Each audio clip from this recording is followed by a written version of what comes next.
Ya estoy en compañía para profundizar sobre este asunto del ex subsecretario de Economía, Pablo Ferreri. Gracias por estos minutos. Muy buenos días, un placer estar con ustedes. Bueno, ¿qué evaluación o conclusiones sacan desde el Frente Amplio de esta reunión que ocurrió ayer con el presidente de la República? Yo creo que fue una reunión muy positiva. Son de los gestos que en la política siempre es bueno que ocurran para que haya caminos de entendimiento, la posibilidad de tender puentes. Estamos en el medio de una pandemia global que también está afectando mucho a nuestro país y que seguramente lo seguirá haciendo en las próximas semanas, en los próximos meses. Por lo tanto, creemos que para un gobierno que recién se está instalando, poder contar con la mayor base posible de apoyos y de acuerdos es importante. Buscar acuerdos no significa cogobierno, hay un gobierno democráticamente electo. Ese fue un tema que se generó en las últimas horas, sobre todo porque ustedes estaban pidiendo un acuerdo nacional. Claro, pero y llevaba la confusión de qué es exactamente lo que querían. No, un acuerdo donde, teniendo claro que la preocupación de todos en este momento es sostener el entramado social, productivo y económico del país, poder atravesar este periodo de fuertes turbulencias con un gobierno que tenga todos los apoyos posibles. Y en esa línea es que se ha trabajado elaborando un documento, teniendo esta reunión, seguramente va a continuar habiendo un camino de diálogo. De hecho, hoy el gobierno, en otra buena señal, está citando el Consejo Tripartito en el ámbito del Ministerio de Trabajo, con empresarios y trabajadores, pero es eso, aportar ideas, sobre todo en nuestro caso, de una fuerza política que es la más grande, la que tiene la representación parlamentaria más grande del Uruguay. Lo que correspondía era tener una actitud propositiva y de respaldo, y eso es lo que se hizo, un documento donde hay muchas propuestas que contienen las ya hechas por el gobierno, que nosotros creemos que todas y cada una de esas propuestas, de las acciones tomadas hasta ahora, en línea general van por el camino correcto, pero en algunos casos creemos que van a tener que ser potenciadas, porque la realidad va a llevar a que sea necesario profundizarlas. Usted fue uno de los primeros que publicaba en su cuenta de Twitter, por ejemplo, que el gobierno estaba tomando medidas acertadas, pero lo cierto es que también han habido otro tipo de expresiones que son un tanto, que habían sido un tanto más críticas respecto a estas primeras medidas que se han ido tomando de manera incremental por parte del Frente Amplio. Venimos de una jornada donde hubo un cacerolazo por un lado, otro tipo de vecinos defendiendo al gobierno por el otro. En un momento complejo, es válida la pregunta de esta es la postura de todo el Frente Amplio institucionalmente, de bajar la pelota y trabajar juntos. La postura institucional del Frente Amplio es la que se refleja en el documento elaborado por el Frente y en la reunión que tuvo ayer el Frente Amplio con el gobierno. O sea, esas son las actitudes institucionales, más allá de que después pueda haber opiniones personales, que son todas respetables. También quien tenga críticas puede hacerlo, pero nosotros creemos que es momento de construir. Es muy importante poner foco hoy en aquellos que lo necesitan, y por eso es momento de centrarse en lo que nos une, que es la preocupación por esos, por los más humildes, por los que tienen más necesidades. Entonces, en esa línea hay que trabajar.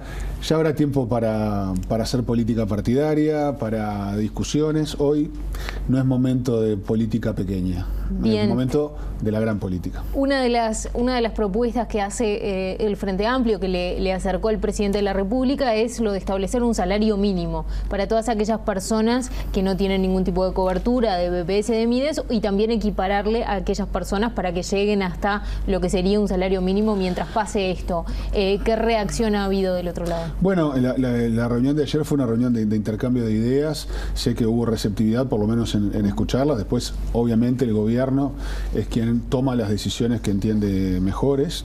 Para eso está un gobierno, para gobernar.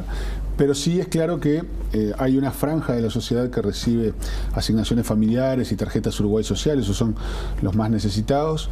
Después hay otra franja que son trabajadores formales que pueden acudir al seguro de paro.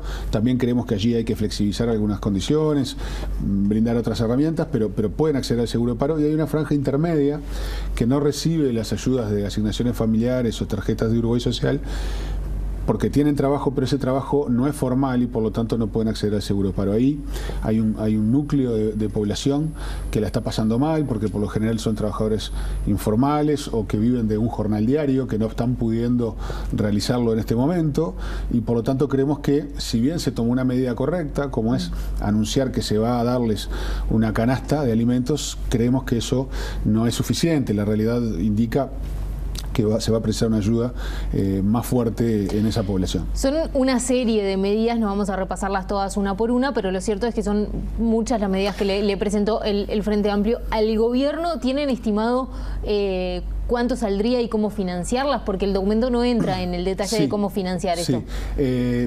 Son varias medidas, algunas de corte claramente social, como esta que comentábamos, otra serie de medidas que apuntan a mantener el entramado empresarial y productivo. Hay muchas empresas, pequeñas y medianas sobre todo, y sobre todo determinados rubros que están muy afectados por esta situación, y por lo tanto ahí también estamos planteando medidas, como por ejemplo, así como se anunciaron corrimientos de los vencimientos de DGI y de BPS, creemos que para esas empresas hay que darles también corrimiento a los vencimientos de las facturas de UTE, de OCE, de otros servicios, y también hay medidas para el día después. ¿Qué quiero decir con esto?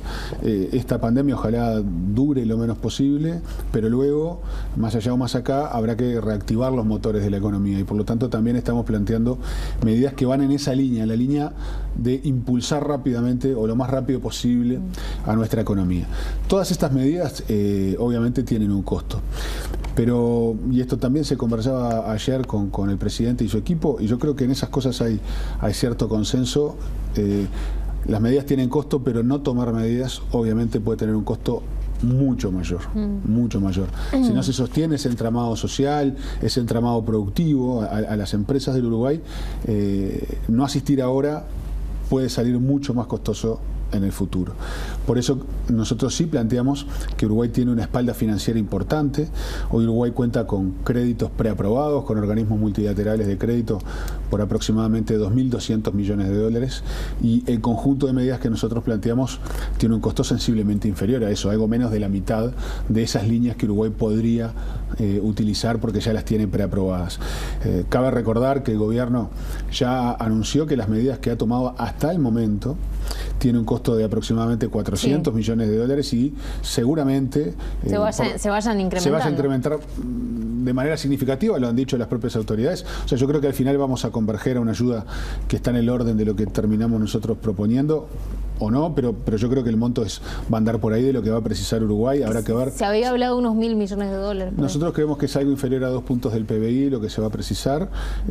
Bueno, el gobierno irá tomando medidas y lo irá manejando. Pero ahí te hago una pequeña acotación. Chile aprobó hace pocos días un paquete de 5 puntos del PIB. Estados Unidos, un paquete de 10 puntos del PIB. Toda la Unión Europea dejó de lado las reglas fiscales de corto plazo, porque justamente hoy el problema no está en lo fiscal, sino en atender a la sociedad, el drama social. Ni que hablar. Ahora, y en eso hay coincidencias. A los países, para todos es un cimbronazo, y para todos va a ser una crisis profunda económica y social. Hay algunos que los agarra tal vez con un poco más de espalda que otros, no necesariamente en la cantidad de créditos que puedan acceder, que Uruguay está fuerte en eso es claro, sino me estoy refiriendo, por ejemplo, al último dato que recibimos de déficit fiscal, que está en un 5%. Usted hablaba recién de 2 puntos más del déficit. Usted manejó la economía. No vamos a entrar en por qué llegamos a ese 5%, porque precisaríamos otra entrevista, pero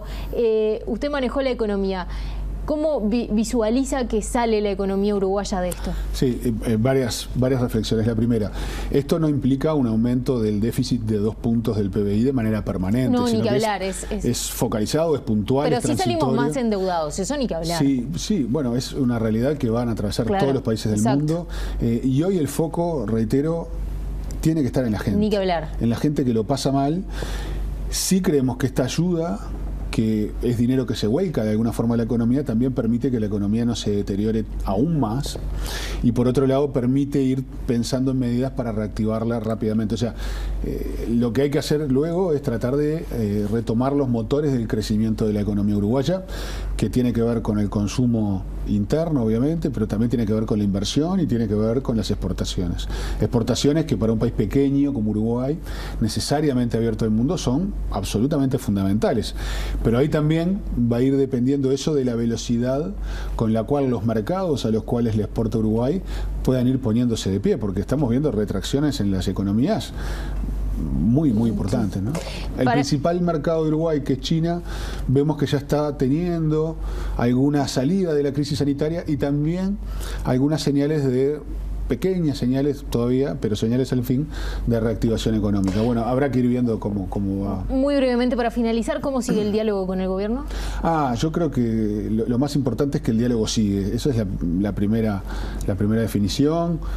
Hay conciencia de la necesidad de conversar, cada uno desde su rol, pero todos tirando del mismo carro. Y en esa línea vamos a trabajar todos los uruguayos. Eso es lo fundamental. Pablo Ferreri, gracias por estos minutos. Un placer.